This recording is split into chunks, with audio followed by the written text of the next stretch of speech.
So we must do two things, two great things together to encompass that enormous new view that lies before us, but to encompass it within the framework of science, to see it within the whole categorical framework of science, and to see that these two are not separate, but that they are wedded.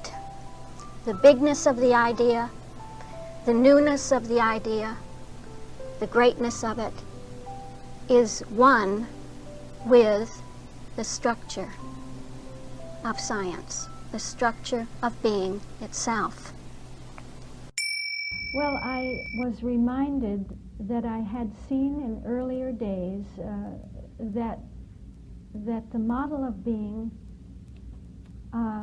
was a matrix, is a matrix. So I began to recall that in my consciousness, and began to come in a much clearer way than it had previously. And actually you can see that this now, which has become a symbol for us of love, the depiction of love and love's design of being, holds within itself a matrix. And you know, actually it is so clear now with this new form. It stands right out. This is the matrix here. See, it didn't stand out as well before in the model of being. But what you have is really that embedded in the 7,000-year period consciousness symbol, the symbol of the 7,000-year period consciousness is a matrix. And it is love looking at science itself. How love looks at science itself, how love is depicting to us, is explaining to us, is going to teach us what science itself is. And it does that through the matrix of the other three levels. So you have a 4 by 3. You have a 4 by 3 matrix, the 4 across the top, and those 4 give the dimensional breadth of that infinite one, and then the 3 give the dimensional depth of that infinite one. And at the same time, of course, I was working with Genesis and the days of creation, and I just was overwhelmed with the sense of unfathomable mind being expressed. That the depth, breadth, height, might, majesty, and glory of infinite love fill all space. That is enough. And you know, as I was working with this very tone that we're taking now, I again was just so taken and so overwhelmed by the everything that is brought out in the textbook at the point of that final tone there, as though she were speaking about this matrix. It's almost as though she were speaking about it. Let's see what she says. Unfathomable mind is expressed. This is what the design of being wants to show us. To show us the depth, the breadth, the height, the might, and the glory of infinite love filling all space.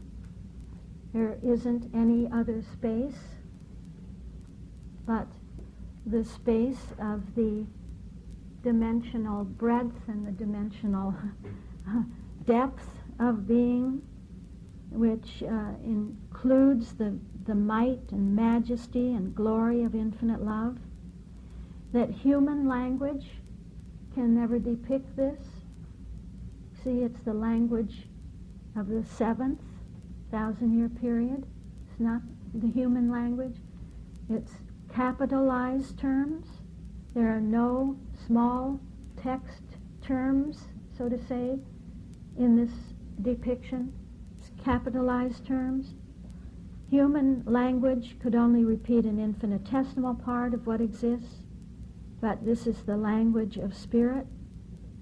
The absolute ideal man is no more comprehended by mortals than is his infinite principle love. In other words, as you begin to comprehend the infinite principle love, you will begin to comprehend the absolute ideal man, that where principle is, idea is. That principle and its idea man are coexistent and eternal.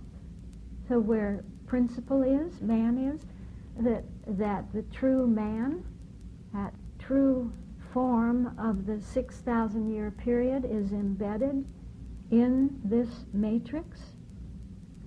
That the numerals of infinity, as she says, called 7 days, and you would see that what we're considering really is right down on the level of Christian science, that those 7 days of creation have been patterned by the level of Christian science and the word order, and that what we have called 7 days are numerals of infinity, and that they can never be reckoned according to the calendar of time, that those days are disappearing, the sense of days, the sense of development is disappearing as mortality disappears. The days of creation appear. These days will appear as mortality disappears.